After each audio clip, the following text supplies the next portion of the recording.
বাংলাদেশের সরস্বতী পুজোর মণ্ডপে হামলা কট্টরপন্থীর। চট্টগ্রামের হাটহাজারী থানার ফটিকা গ্রামের ঘটনা। প্রতিমা ভাঙচুর, পরে পাকড়াও করা হয় অভিযুক্তকে।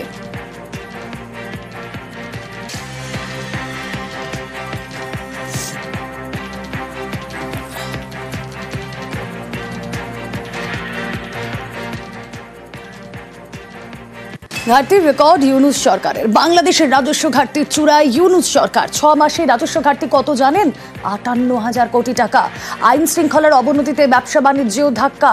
কথা বলবো, আমাদের প্রতিনিধি মৈত্রেয়ী রয়েছেন সঙ্গে। মৈত্রেয়ী, রুমেলা, দেখো, পালাবদলের সময় ইউনূস সরকারকে আনা হয়েছিল এবং সেক্ষেত্রে প্রচার করা হয়েছিল যে ইউনূস সরকার বাংলাদেশের অর্থনৈতিক যে অবস্থা, সে অর্থনৈতিক মন্দা থেকে বের করে আনবে, কিন্তু সেটা তো হয়নি। উল্টে দেখা যাচ্ছে যে ঘাটতি রেকর্ড করেছে ইউনূস সরকার। গত 6 মাসে রাজস্ব ঘাটতির পরিমাণ দাঁড়িয়েছে ৫৮,০০০ কোটি টাকায়। পালাবদলের পর দেশে আর্থিক বৃদ্ধি একেবারে তলানিতে গিয়ে ঠেকেছে।